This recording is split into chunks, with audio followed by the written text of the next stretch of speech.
Hey folks, Papa Boris here reviewing the second game from the World Leaders Circuit Masters 300 First Edition Leaders board game tournament. This was against CastorT, the designer of the game, who I managed to beat in the previous tournament, so I was very excited to see how I fared against him in expert mode. And I will say, without spoiling the result, that this was a miniature, a very short game, and a very instructive game about the opening. So Castor also bans the Hermit and Cub, a very popular item to ban, it seems, among strong players. I again ban the Acrobat, step forward with the leader, but I decided to try something new. Instead of taking the Royal Guard, I take the Illusionist, and I don't think this is a good choice. I think if there is an opening theory, then Illusionist here is not great. So the way that Castor responds is very instructive. After stepping up with his leader, he grabs these two pieces in these locations: the Claw Launcher there, and the Royal Guard there.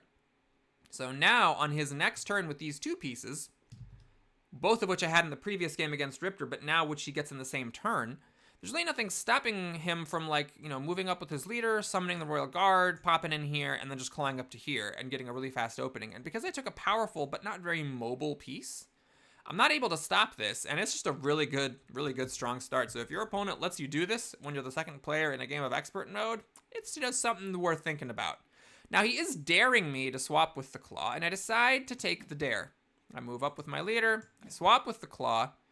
He could still do the same thing, but my thinking was that by getting my Illusionist over to this side of the board, there is this chance that maybe I could do like a fancy swap later with my leader and pull my leader to safety. That was my thinking.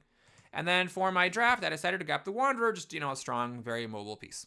All right, so now my opponent bans the Bruiser, and I decide to ban the Jailer. So same bans as the previous game, just in a different order. I didn't want my Illusionist to be blocked, especially because if my opponent spawns the Jailer there, and he can actually just immediately jail down my Illusionist. So I really actively wanted the Jailer to be blocked, and that may be why CastorT didn't block the Jailer, even though he has two active pieces. He wanted to keep the option of the Jailer open for himself.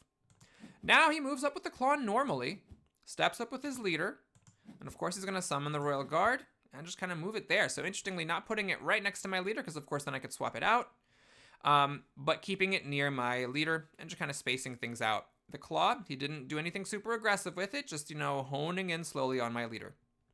And at this point, he drafts the Assassin. So people love this Assassin. So I don't think, when I analyzed my game against Castor in the first tournament, I said that picking the Assassin the way that he did might have been like a moment of whimsy, but I don't think so. I think he just likes the Assassin. And this is actually really nice positioning here. He is ready to claw the Assassin in here, which is a super deep advancement for this piece, getting it this deep into the enemy side of the board on its second turn of the game.